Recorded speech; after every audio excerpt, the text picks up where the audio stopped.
Telugu Desam party operation Akarsh ప్రోగ్రామ్‌ని start చేసింది.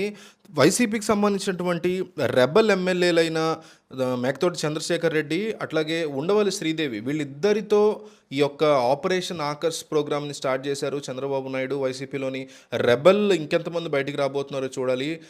ఆ మధ్య జరిగినటువంటి ఎమ్మెల్సీ ఎన్నికల్లో విప్‌ని రిజెక్ట్ చేస్తూ టీడీపీకి అనుకూలంగా, వైసీపీకి వ్యతిరేకంగా ఓటేసినటువంటి వీరిద్దరిని పార్టీ అప్పుడే సస్పెండ్ చేసిన సంగతి తెలిసిందే. అయితే ఆ విప్ లేదా ఆ ఎమ్మెల్సీ ఎలక్షన్‌కి కొద్ది రోజుల ముందే వాళ్ళిద్దరికీ రానున్న ఎన్నికల్లో టికెట్లు ఇవ్వలేనని జగన్మోహన్ రెడ్డి చెప్పడం వల్లే వాళ్ళు ఈ నిర్ణయం తీసుకున్నారనేటువంటి మాట వినిపించింది.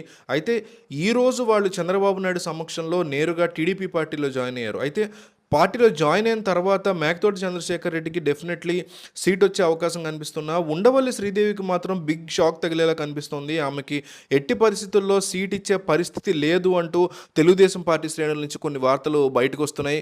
దీని మీద ఇంకా కన్ఫర్మేషన్ రావాల్సి ఉంది. అయితే చంద్రబాబు నాయుడు, ఆయన టీం, రాబిన్ శర్మ టీం చేసినటువంటి ఒక సర్వేలో, చంద్రబాబు నాయుడు చేయించుకున్నటువంటి పర్సనల్ సర్వేలో కూడా ఆమెకి మళ్ళీ టికెట్ ఇస్తే కనుక ఖచ్చితంగా ఏ పార్టీ గుర్తు మీద ఆమె నిలబడినా, వైసీపీ కావచ్చు, టీడీపీ కావచ్చు, లేదా ఆమె జనసేన తరఫున నిలబడినా కూడా డెఫినెట్లీ ఆమెకి ఓటమి గ్యారంటీ అంటూ కొన్ని రకాల సర్వేలు బయటపడడంతో ఆమెని అక్కడ అభ్యర్థిగా ప్రకటించడానికి చంద్రబాబు నాయుడు ఆలోచిస్తున్నారని, వేరే ఇద్దరు పర్సన్స్ని ఇప్పటికే అక్కడ పోటీ చేయించడం కోసం, ఆ నియోజకవర్గం నుంచి పోటీ చేయించడం కోసం చంద్రబాబు నాయుడు ఆలోచిస్తున్నారని తెలుస్తోంది. సో ఉండవల్లి శ్రీదేవి చేరడం అయితే టీడీపీలో చేరారు, కానీ లోకల్గా పార్టీని బలోపేతం చేయడం కంటే స్టేట్ వైడ్ జగన్మోహన్ రెడ్డి చేసినటువంటి, ఆవిడ దృష్టిలో జగన్మోహన్ రెడ్డి చేసినటువంటి ఇబ్బందికర పరిస్థితుల్ని, సొంత పార్టీ ఎమ్మెల్యేలను ఆయన ట్రీట్ చేసే విధానాన్ని, మినిస్టర్లతో ఆయన ఉండే విధానాన్ని, ఒక వర్గానికి, కొన్ని అణగారిన వర్గాలకు సంబంధించి ఆయన యొక్క ప్రవర్తనని ఎండగట్టే విధంగా ఆమెని పార్టీకి సంబంధించి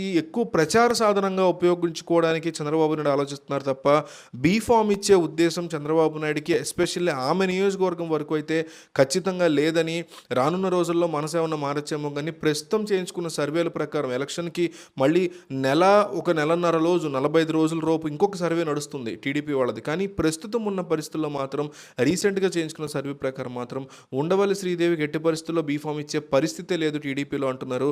సో ఇట్లాంటి సిచ్యువేషన్లో ఉండవల్లి తీసుకున్నటువంటి నిర్ణయం కరెక్టా తప్పా అనేది మీ అభిప్రాయంగా ఒక సామాన్యుడిగా మీరు చెప్పండి. ఉండవల్లి శ్రీదేవి ఈజ్ కరెక్ట్ లేదా ఉండవల్లి శ్రీదేవి ఈజ్ రాంగ్ అని మీరు వీడియో చూసిన ప్రతి ఒక్కళ్ళు కామెంట్ చేయండి. మీకు ఇంకా ఈ అంశం మీద లోతైన అవగాహన ఉండే ఉంటుంది. సో మీరు కూడా క్లియర్ కట్గా మీ అభిప్రాయాన్ని కామెంట్లో రాయండి, నేను కూడా కామెంట్స్ చూస్తాను. సో మీరు ఎట్టి పరిస్థితుల్లో ఈ వీడియో మీద కామెంట్ చేయడం మిస్ అవ్వకండి. ఉండవల్లి శ్రీదేవి తన జీవితానికి సంబంధించి అత్యంత కీలకమైన నిర్ణయం తీసుకున్నారు. సో దీని మీద మీరు ఒక సామాన్యుడిగా మీ అభిప్రాయాన్ని డెఫినెట్లీ తెలియజేయండి వీడియో చూసి.